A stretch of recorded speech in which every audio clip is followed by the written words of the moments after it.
it literally just finished like storming and raining and like flooding and everything, and like, yeah, it's naturally giving dark academia fantasy vibes, so you already know where I'm at.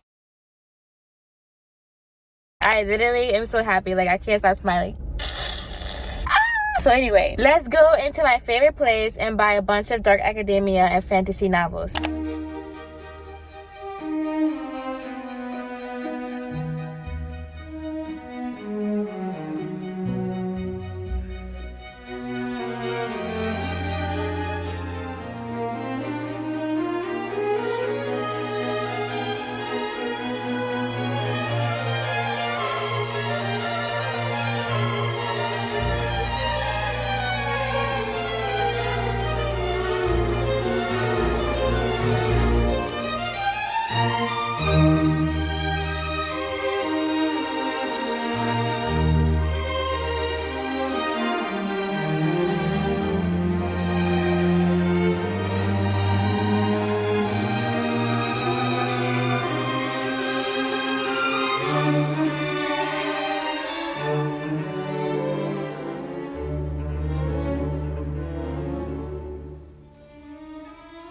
There are so many people here right now. Like, despite it being super gloomy and rainy and stormy outside, people still showed up. I love Barnes & Noble because people are always here, like, no matter the weather. It's kind of interesting. We could all use a good book. So I'm like specifically shopping for dark academia, and I was having a hard time finding books. I was getting a little discouraged because I wasn't finding any of the books. So then I finally asked the person at work here, like, do you guys have this book? And then they had it. So now I feel much happier. I feel more complete. So yeah, this is the moment where I become super indecisive. Like, should I get all the books that I found, or like, should I narrow down my search, you know? And this is how I end up being here for like 3 hours, just trying to decide.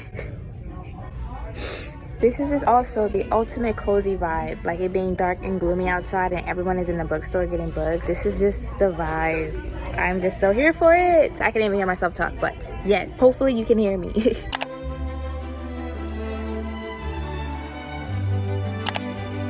Mission complete. I got some great books. I cannot wait to show you. Let's go and talk about all the books that I got. Time to talk about some dark academia books. So guys, I'm not even gonna lie, I'm new to dark academia. So I did some research. I went ahead and picked some of the ones that seemed the most interesting to me. Most of these books you probably have heard of already. The first book we're talking about is called The Atlas Six. This is a classic, guys. Like, I have heard so much about this book. It's by Olivier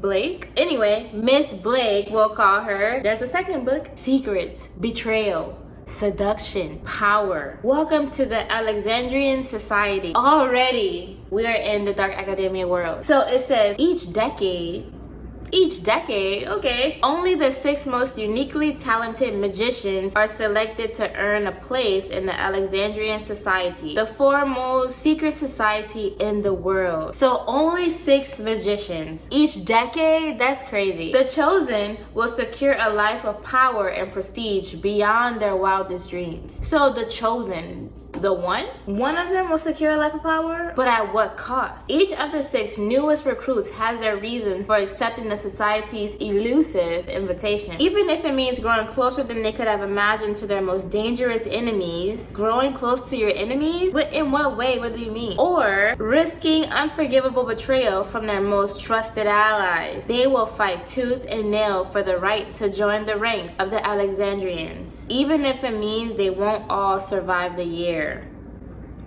First of all, they're magicians. They're 6 of the most talented, uniquely picked people. So they seem like they might be competing against each other, or definitely fighting, because it said they will fight tooth and nail for the right to join the ranks of the Alexandrians. Do they only pick one? I'm like, how many people get accepted? Is it only one? Because that sounds like betrayal will happen, secrets will start flying, and now it's all about power. So I am so excited to read this book, The Atlas Six. And then as I was flipping through the book in Barnes & Noble, I fell across these like random photos. And so like, I love that. I really cannot wait to see what happens. It's giving dark academia, it's giving mystery, it's giving. The other book I'm super excited to read is called Ninth House by Lee Bardugo. Bardugo. On the front cover, Stephen King said, "This is the best fantasy novel I've read in years."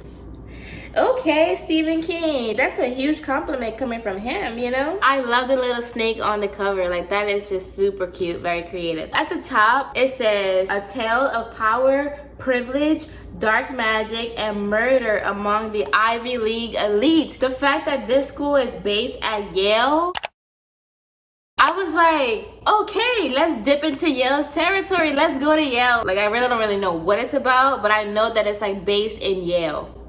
Galaxy Alex Stern is the most unlikely member of Yale's freshman class. Raised in the Los Angeles hinterlands by a hippie mom, Alex dropped out of school early and into a world of shady drug dealer boyfriends, dead-end jobs, and much, much worse. What? This just sounds so unlikely. Like, how does this person end up at Yale if they dropped out of school and she dates shady drug dealer boyfriends and she ends up with dead-end jobs and a lot worse is happening in her life? It says, in fact, by age 20, she is the sole survivor of a horrific, unsolved, multiple homicide. Unsolved? Okay. Some might say she's thrown her life away. I mean, when so many things happen to you, you're just like, well, forget all of it, you know? But anyway, back to the synopsis. But at her hospital bedside, so she's in the hospital, Alex is offered a second chance to attend one of the world's most prestigious universities on a full ride. So you mean to tell me Miss Dropout is going to an Ivy League school on a full ride? For what though? Like, why would she get offered that? Like, right, literally says, what's the catch? And why her? My exact thoughts. It says, still searching for answers, Alex arrives in New Haven, tasked by her mysterious benefactors with monitoring the activities of Yale's secret societies, from high-ranking politicos to Wall Street's biggest players. But their occult activities are more sinister and more extraordinary than any paranoid imagination might conceive. They tamper with forbidden magic. So politicians, people on Wall Street, some of the biggest known players are dabbling in magic? Girl, sign me up. Sign me up. They raise the dead. I wasn't done reading. They raise the dead. And sometimes they prey on the living.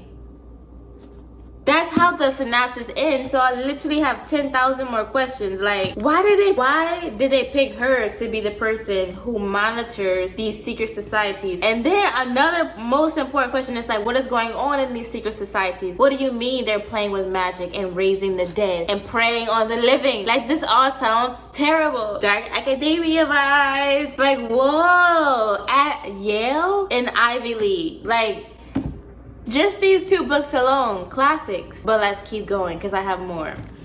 The next book by one of my favorite authors. Like, after I read this book by them, I was like, I'm gonna read more of your books. This is called The Maiden by Alex Michaelides. I think that's how you say his name. I really don't know. So sorry, Mr. Alex. I read his book, The Silent Patient. If you have not read The Silent Patient, you need to drop everything right now. Go to the bookstore and get one. Order it on Amazon. I think when I purchased it, I actually ordered it from Amazon. Yeah, it was a different time. But The Silent Patient left me like, and even to this day, I still remember exactly how I felt when, yeah. Anyway, here's another book by them called The Maiden. Edward Fosca is a murderer, period. Okay, that's a weird first sentence. Edward is a murderer. Of this, Mariana is certain, but Fosca is untouchable. A handsome and charismatic Greek tragedy professor at Cambridge University. Academia. Fosca is adored by staff and students alike, particularly by the members of a secret society of female students known as the Maidens. A moment of silence for the female secret society. You mean to tell me there's a female secret society at Cambridge called the Maidens and I'm just finding out about this? Someone needs to get canceled. When I read that at Barnes, I couldn't stop thinking about the female secret society. Anyway, Mariana Andros is a brilliant but troubled group therapist, troubled group therapist who becomes fixated on the Maidens when one member, a friend of Mariana's niece, Zoe, is found murdered in Cambridge. Now we gotta figure out who did this, basically. Mariana, who was once herself a student at the university, okay, so she's an alum to the Cambridge University, quickly suspects that behind this idyllic beauty of the spires and turrets and beneath the ancient traditions lies something sinister. As she becomes convinced that despite his alibi, Edward Fosca is guilty of the murder. But why would the professor target one of his students? Like, right, like why is she so convinced that it's him? But he's so untouchable. Despite his alibi, she thinks that he is guilty. And why does he keep returning to the rites of Persephone, the maiden, and her journey to the underworld? The underworld. Okay, wait. When another body is found, Mariana's obsession with proving Fosca's guilt spirals out of control, threatening to destroy her credibility as well as her closest relationships. But Mariana is determined to stop this killer, even if it costs her everything, including her own life. Okay. Alex can deliver, okay? Alex can deliver a story. So I'm already going into this book with very high hopes because I am so like, wait, somebody else dies? And so this makes Mariana's obsession with figuring out who is the murderer double, like tenfold. I mean, I would too. Like if you were trying to see like this man killed this girl and then somebody else died, you're gonna be like, this man killed this girl. We gotta find out like this man killed this girl. And like he's walking around. We gotta solve this case. Okay, even if it costs her everything, because now people are starting to think she's crazy probably. Like, why are you still targeting this man? He's innocent. No, don't be fooled. It's giving female secret society. Somebody ends up dead. Something spicy is cooking in the kitchen and I am here for that. I don't even know which one to read first. These are some really good reads. And the last book, I randomly found this book sitting on a table in the wrong section. Like this book, If We Were Villains, was sitting in the rom-com section. So then I picked it up thinking like, oh, I found this section, and then it was the only book on the table in the rom-com section. So I was like, someone placed this book here. This is a sign. I was supposed to get this book today. I had looked all over Barnes & Noble trying to find like its home. I could not find this book anywhere in the store. What does that tell you? I don't know. Anyway, this book is called If We Were Villains. It's a novel by M.L. Rio. Enter the players. There were 7 of us then, 7 bright young things with wide, precious futures ahead of us. Until that year, we saw no farther than the books in front of our faces. On the day Oliver Marks is released from jail, the man who put him there is waiting at the door. Detective Colburn wants to know the truth, and after 10 years, Oliver is finally ready to tell it. So this man was in jail for 10 years for what? Wait, why did he go to jail? And now he's ready to tell the truth? What do you mean?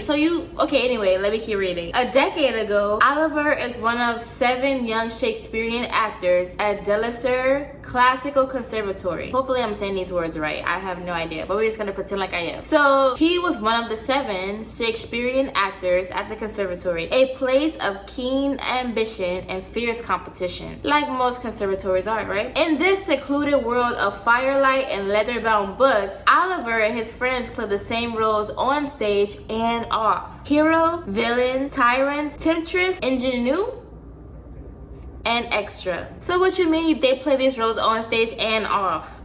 The extra? Like who's the extra? Like that's T. But in their 4th and final year, good-natured rivalries turn ugly. And on opening night, real violence invades the students' world of make-believe. Real violence, okay. In the morning, the 4th years find themselves facing their very own tragedy and their greatest acting challenge yet, convincing the police, each other, and themselves that they are innocent. Innocent of doing what? Back to my first question. What happened? Why did this guy end up in jail for 10 years? Did someone die? I am so intrigued. One of the like reviews on the back says, a thrilling, twisty end that readers won't see coming. As I was flipping through the story, it's like scene 1, scene 2, scene 3, and blah blah blah blah blah blah. It's actually speaking as if they're like reliving the Shakespearean play. And it's very interesting, and I'm like, I feel like I was meant to read this book. Out of the 7 of them, 1 of them ends up in jail. What happened to the other 6 of them? Like, what is going on? How did he end up in jail, and why did no one else end up in jail? And like, where are the others? What's the real story, since he's finally ready to tell it? But I have a feeling that he's gonna be telling it in the form of the Shakespearean play, and I'm like, that is very unique. I love unorthodox things, and I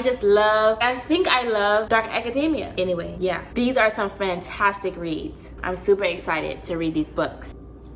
Alright guys, that completely wraps up this Dark Academia book shopping vlog. I really hope you enjoyed this video. If you're looking forward to me reading these books, then if I were you, I would definitely subscribe so I don't miss out on the reading vlog and I don't miss out on my monthly wrap up. Thank you guys for joining me. I'll see you in the next video next week. Bye!